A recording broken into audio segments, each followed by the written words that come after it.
COVID-19 has changed the world. I'm interviewing extraordinary people on the front line, stepping up with amazing acts of kindness in the fight against this virus. Tune in to watch, support and share their inspiring stories, because together we are stronger. Stefania, it's lovely to speak to you, and thank you so much for being here on the interview today.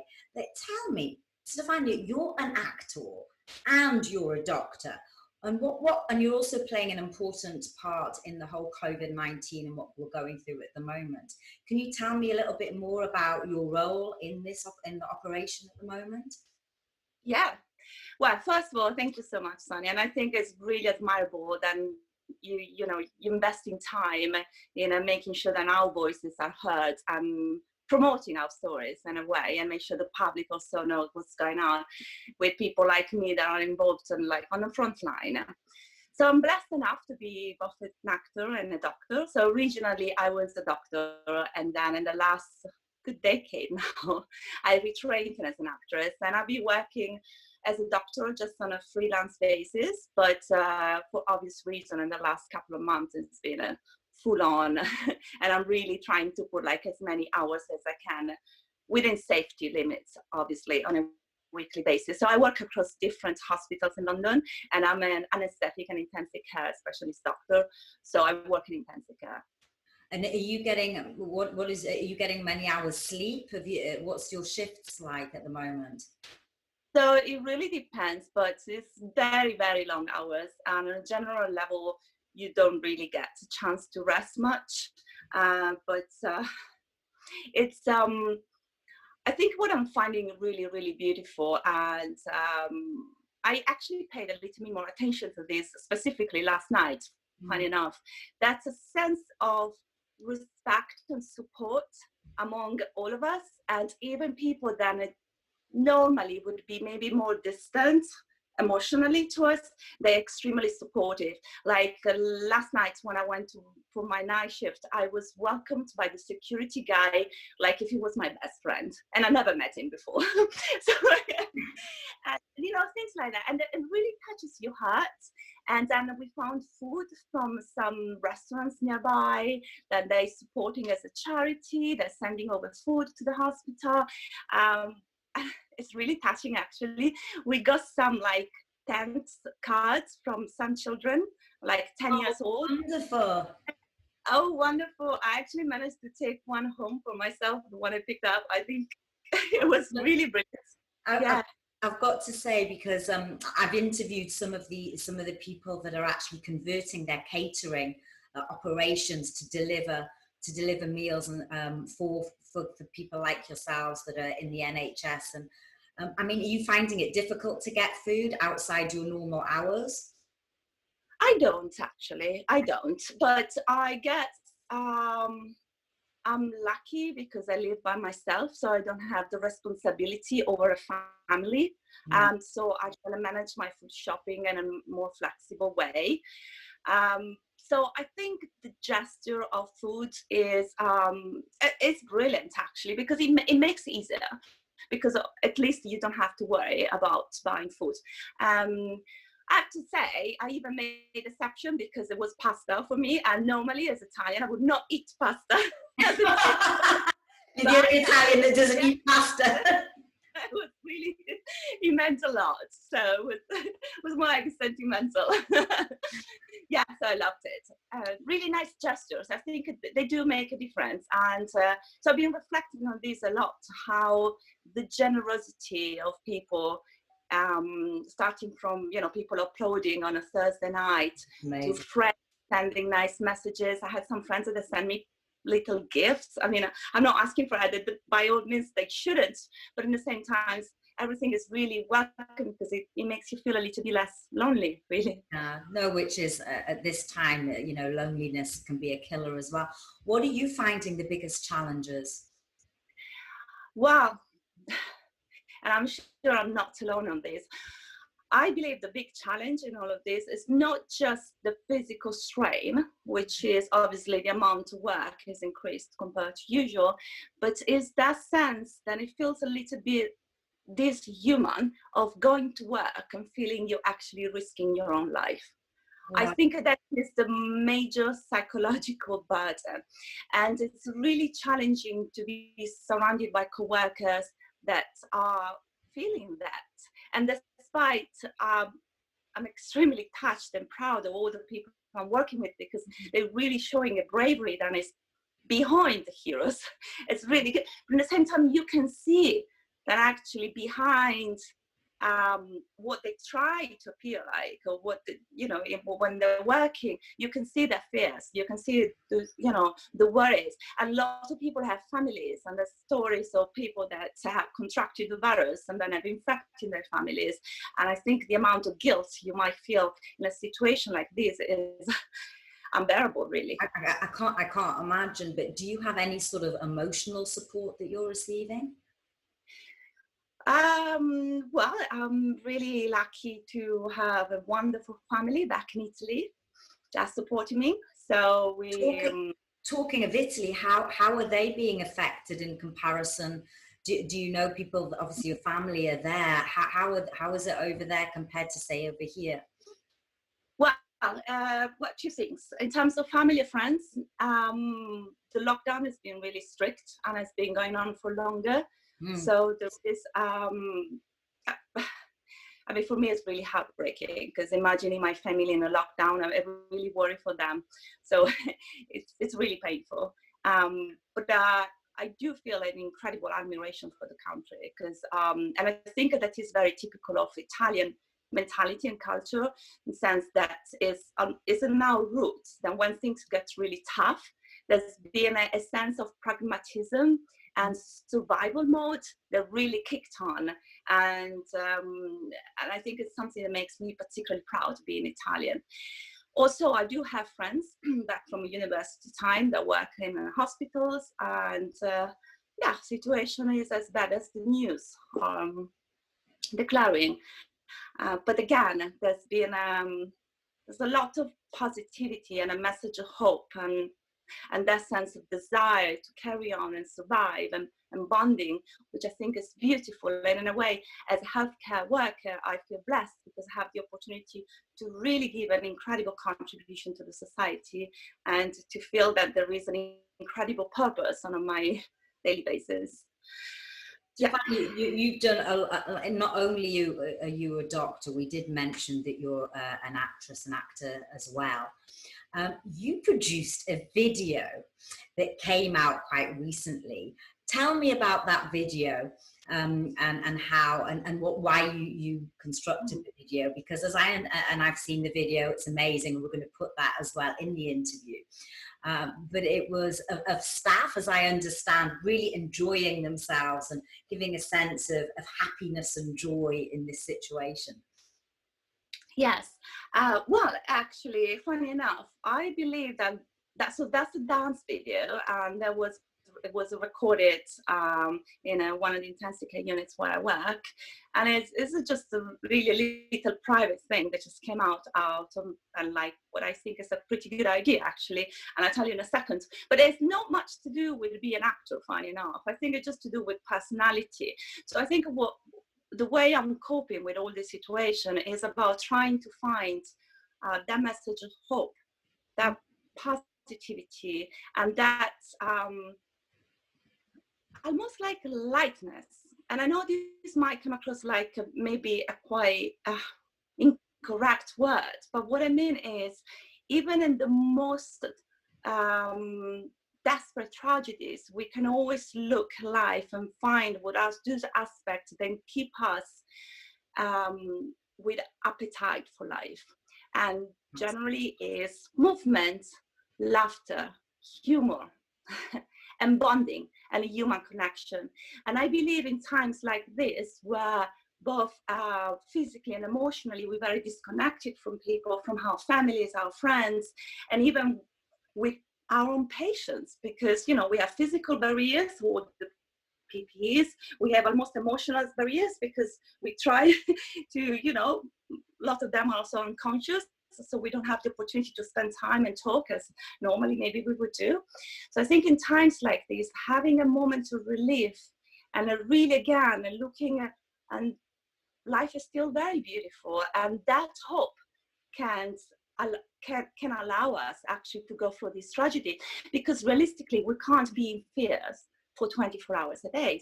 And what I found is very interesting, because the public are seeing an aspect of us as hard workers and suffering, and that is a very true part of us. But also, from my point of view, I want to give a message of hope.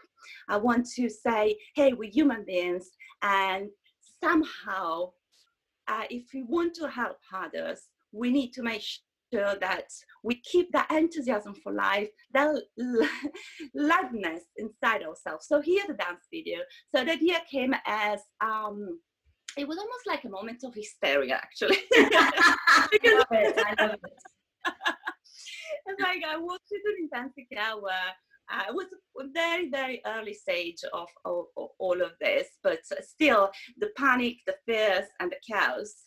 And I felt, again, if we want to help others, we need to have at least one minute of relief. And I felt, what better than a silly dance? Yeah. And here we are. So we did this like literally 1 minute of silly dance among nurses, and it was unbelievable, Sonia. For the following hours, I saw a smile in people that I had no seen for the previous parts, half parts of the shift, and I had no seen for days. And since then, again, across different hospitals where I work, I've been asked many times, can we find a little moment, and we're going to like nice, safe time and space, and we can have a minute of relief. I think that is fundamental. I think that is so lovely, Stefania, because like you say, we're all hearing the negative news, the fear, the anxiety that people are feeling. And obviously we've got tremendous gratitude to people like yourselves that are actually basically putting their lives at risk. But for you to say that you want to project this hope and joy, I mean, that's really amazing. And if the other nurses and doctors also joined in, and you can have that feeling that's going to spread, and that's when people start to really feel better in themselves, and I'm guessing can do a better job as such. Yes, and I have to say, I'm particularly impressed also by the reaction of the public, because this video has been posted already for a week now, and I was a little bit self-conscious or some possible negative criticism, but I have to say, I think the public really understands that, again, we are human beings, and this video needs to be taken as it's a moment of, it's a minute. It means nothing. We're not, we're not spending hours, and it's more like a symbol. It doesn't need to be in that particular format. And again, it was quite a few weeks ago now, and now we have a different rules with PPEs and social distancing. So it's more like a concept. And I have to say, I think actually the public received it very well. So I had a really positive comments from friends, and they're not even in the hospital, in the medical setting, so they actually understood what was the spirit behind, and that is very encouraging, actually. Fantastic. People need hope, and it's a symbol of hope. Well, we're going to put this on the video, and let's hope it goes viral so everyone can watch it and maybe be inspired by what you're doing. Stefania, what lessons do you think we're going to learn from all of this when it's all over? It's very hard actually to say what is going to be learned on a collective level. I mean, my hopes are that we will learn how to be less individualistic and understand that the type of lifestyle we had before is no longer sustainable. It has not been sustainable for, God knows, a long time. But now this has been a sign, and then really important changes need to be implemented. But I don't know how the society is going to react. I don't know if anybody knows, and I'm not a politician, so I can't really predict that well. But I know on a very individual level what's happening with me, and that is where my be an artist really plays a role as well, because I always found an interesting parallelism between medicine and art, which is ultimately about humanity. in both cases, it's about human stories. And even if the circumstances, the tools you use are apparently really different, in reality, you're dealing with human beings and you're dealing with stories. And somehow you're giving a voice to that story, which I feel ultimately is like my mission, my purpose in life, about giving a voice to stories, especially the ones that are not heard, and having an impact on people, whether it's to be to make the last moment that somebody see, or the last person somebody see before they die or before they're giving an anesthetics, as a special moment as much as I can, or be as an artist able to tell the story of somebody else, or nice a script or particular writing, or represent a community that is not normally represented. In both situations, it's about that humanity and that voice that can be expressed and hopefully received and heard. And so much now, more than ever, I'm really finding that ability to listen, it's just so crucial. It's so important, and that quality that we have as humans to actually be in front of another human being and see their suffering, their stories, with no judgment, because in a pandemic like this, oh, Jesus Christ, but there's no time for judgment. And it's like, we need to be tolerant, we need to be kind. The world feels like it's falling apart. So having that sensitivity to really see another person and see their stories and become hopefully a medium for their stories is so crucial. And I think that is the most important lesson I'm learning. That's beautiful. Stefania, are you involved with any of the patients that unfortunately haven't made it through COVID and haven't been able to talk to their families? Oh, yeah. And how has that been for you? Because that you know, we hear these stories of them not even being able to say goodbye to their loved ones, and you just talked there about, you know, giving somebody a voice or seeing people, and you may be the last person they've seen, or, you know, the doctors and nurses are almost their family at that moment in time. I'm speechless, actually, Sonia. I don't know what to say. Well, again, I think my approach to things generally in life is I trying to focus on the quality. And I think, especially when I get really scared about something, or really fearful, or really confused, I trying to get out of my own mind, and I think, okay, let's focus on the others.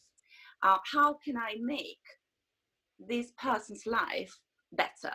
So if I couldn't make the patients better, at least I can make the conversation with the relatives the best possibly conversation I can offer, considering the tragedy.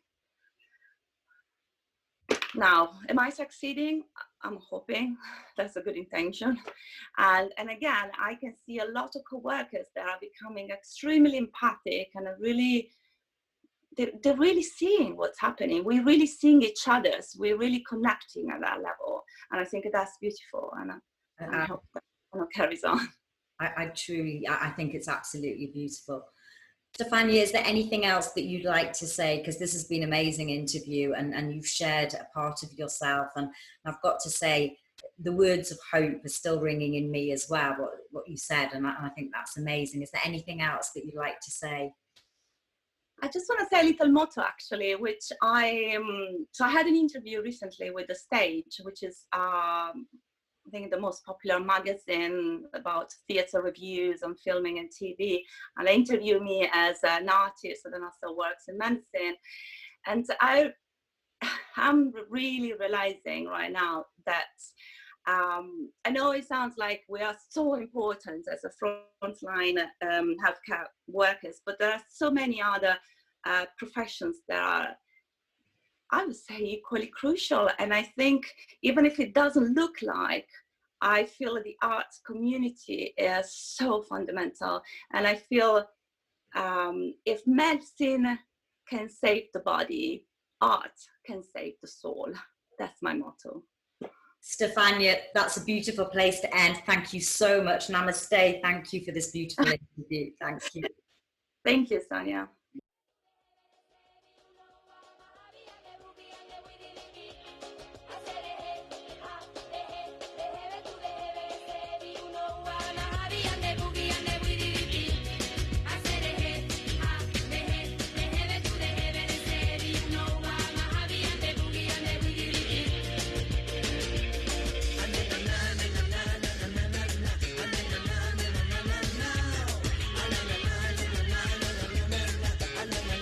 Yeah, yeah, yeah.